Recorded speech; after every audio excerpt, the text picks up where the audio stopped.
Oui, le Prescott. Amen. Je vais expliquer un peu le message là.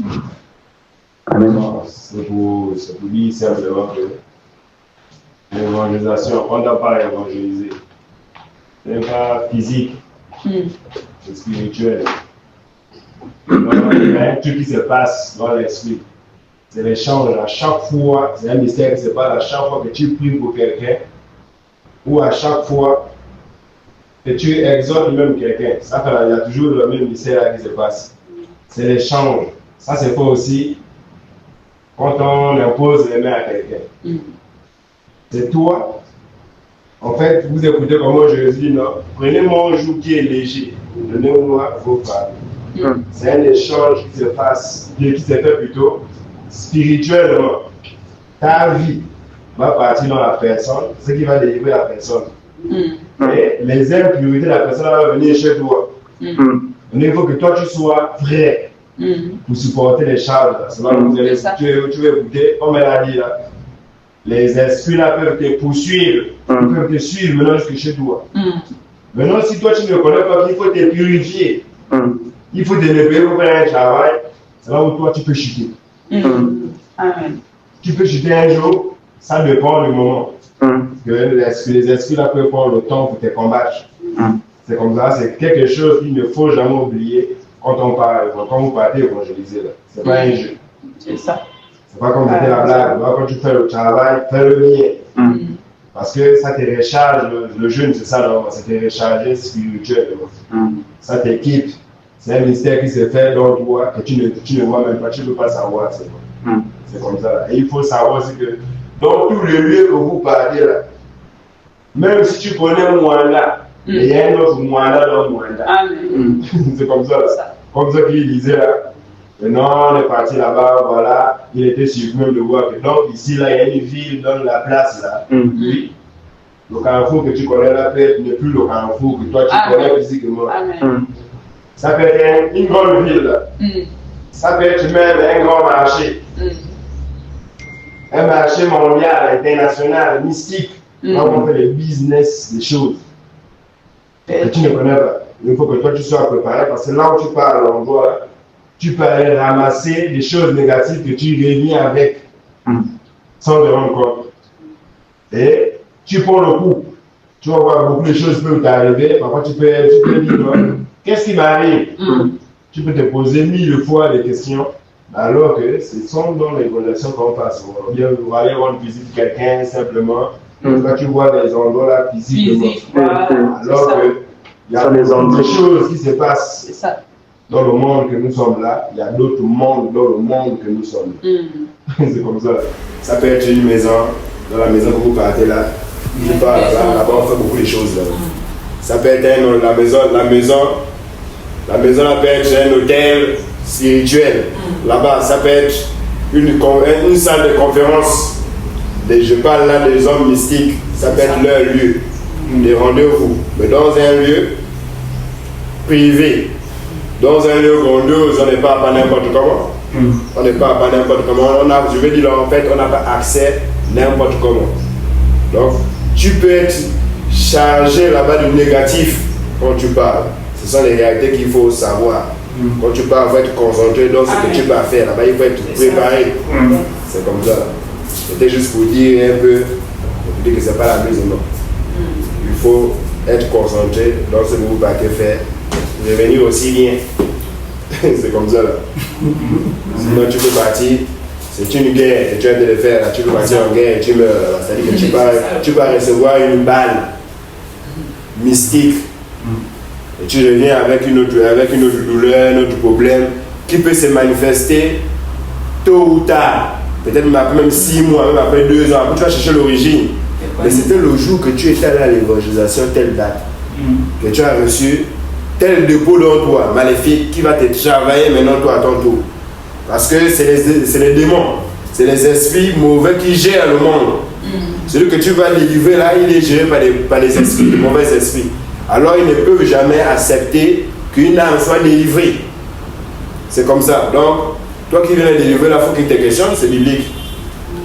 Toi c'est qui? Tu viens délivrer en tant que qui? Tu as quel mandat, tu as quelle puissance, tu as quelle force, tu as quoi, qui t'a envoyé. Alors il faut qu'ils vous testent. Ils doivent te tester pour voir pourquoi tu veux délivrer celui-là. Est-ce que tu as les capacités réellement de délivrer la personne? C'est comme ça là. Et ce qui se passe, ben, on n'explique pas ça souvent. Réellement, ce n'est pas les choses qu'on explique souvent aux gens. Mais on doit expliquer parce qu'il faut connaître. C'est l'ignorance qui nous amène parfois à avoir beaucoup de mal là souvent. N'importe comment. Vous allez voir d'autres sont motivés, après il n'est plus motivé. Qu'est-ce qui s'est passé? Parfois on ne sait pas que c'est ça. On va accuser autre chose alors que ce n'était pas une mauvaise vie que lui-même il voulait faire volontairement. Ce sont des trucs qu'il allait récupérer en allant évangéliser, en allant prier pour les gens. On a vu les gens, je connais les gens qui sont servis, les gens devenus fous. Parce qu'il est parti brûler les fétiches n'importe comment. Il n'était pas préparé pour ça. Alors il est parti brûler les fétiches. On l'a posé, on l'a dit là-bas, dans une famille. Oh non, toi comme tu pries bien là, lui connaissait ceux qui priaient beaucoup. Comme tu pries bien là, c'est un peu de nous brûler un peu les fétiches là. Lui il a brûlé les fétiches aussi. Mais les mêmes fétiches ont attaqué sérieusement. Jusqu'à aujourd'hui on parle là, il est fou. Mais là, c'est un peu, il n'est plus trop fou comme avant. Je ne sais pas si on paye pour lui ou comment, mais sinon ça diminue un peu. Mais je parle de ça, il a peut-être fait 8 ans ou 9 ans dedans, dans cette folie-là. Mais il n'a pas eu ça en pratiquant les choses mauvaises, en allant prier pour les gens. Il n'y a pas de problème. Ça veut dire que ce n'est pas un jeu. Quand tu pars, il faut être concentré, il faut vraiment demander à ce que Dieu t'accompagne. Il ne faut pas faire comme la musulmane. C'est comme ça. Tu ne sais pas ce que tu vas rencontrer là-bas. Tu vois les gens physiques, mais ils ont autre chose dedans. Parfois, le que tu parles là, comme on disait là, il peut être bien physiquement. Mais c'est un esprit encore qui veut venir t'attaquer encore. Le même là. Le même que tu veux délivrer là. Va t'attaquer. On a vu ça là où je parle là, on a vu ça. Des choses compliquées. Des sorciers véritables, vrais sorciers. C'est pas qu'on dit sorcier parce qu'on dit sorcier en haut ou non. Vrai sorcier qui rentre même dans l'église, il fait la sorcellerie dans l'église. Devant tout le monde, il fait la sorcellerie dans l'église. Il peut même faire les rapports même avec toi en pleine séance là à l'église comme ça. Vrai sorcellerie pour des vrais. On a vu ça comme ça là. Donc, c'est pour dire que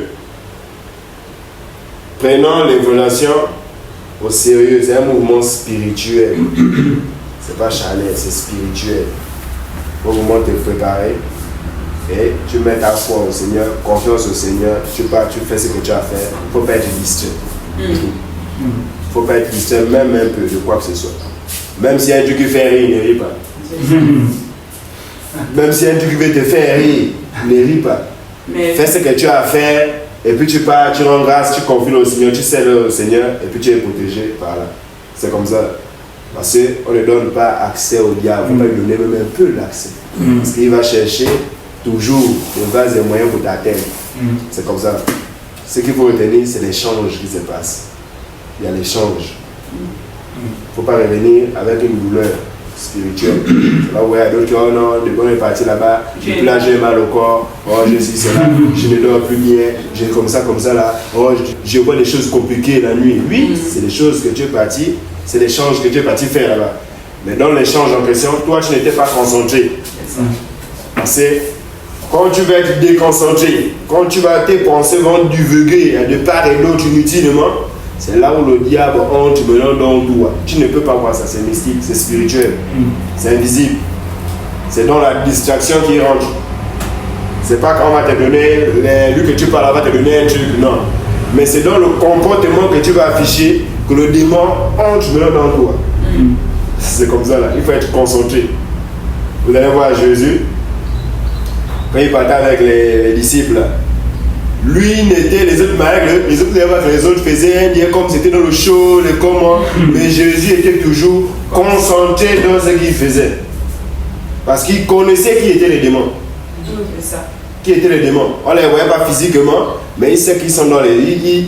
Jésus savait que les démons là sont dans les humains. Sont dans les humains quand on parle là. C'est comme ça là. Tu ne vas pas le voir, tu ne vas pas voir le démon était défilé ou les esprits étaient dépassés comme ça, non. Ils sont dans les humains quand on veut sauver là. Il faut que tu sois concentré. C'est seulement la seule chose. Être concentré, être conscient de ce que tu fais. Là, tu reviens sans douleur, sans quoi que ce soit. C'est comme ça. C'est juste ce qu'on voulait dire en bref comme ça. Amen. Amen.